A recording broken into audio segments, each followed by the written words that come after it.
Hello everyone, welcome, and thank you for joining me today in my demonstration of how to crochet.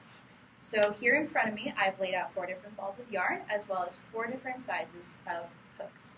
The largest that I have with me is an 11mm hook, which is for the bigger stitches and the thicker yarn, and the smallest that I have with me is a 4mm hook. What I'm going to be using today is going to be relatively in the middle with 8mm. So today we are going to learn how to do a simple crochet stitch. And because blue is my favorite color, we'll go ahead and start with the blue. We're going to start with about an arm's length of yarn. And from here, before we start, we need to make a slip stitch. How does one do a slip stitch? We start by twisting the yarn into a loop, like so, folding it over the rest of our yarn, which is very difficult to see from so far away.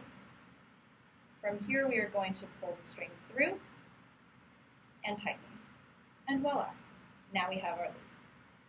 From here we're going to stick the head of the hook into the loop like so, and we're going to make a few chains so that we can go ahead and get started.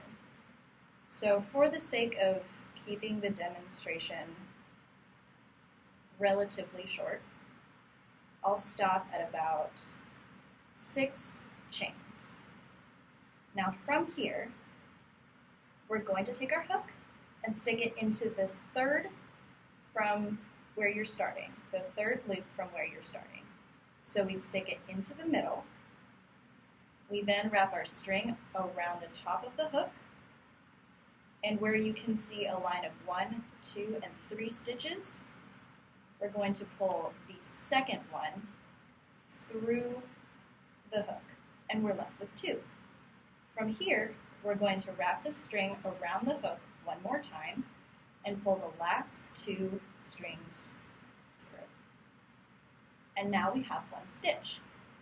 Now from here, we can go ahead and do it again with the following: sticking it through, wrapping our string around the hook, pulling the second row through, wrapping again, and finishing. Now, by the time we get to the end of our row, we're going to need to turn around. But how do we turn around without losing a stitch?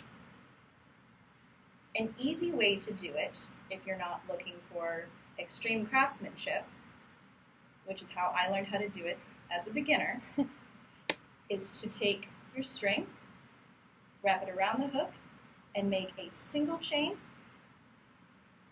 and stick it right back into the first loop. Now this is going to affect how your edges look as your piece gets longer. I personally don't care that much because I will do a different stitch on the outside of my work when I'm finished.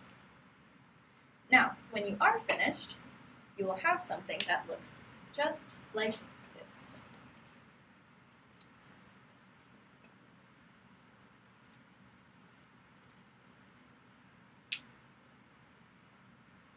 Ta-da! This jellyfish was made completely with single stitches. If we were to have completed the chain that is now on the table, it would look something like this. And if we did single chains into a circle, we'd have this turned into this. Thank you.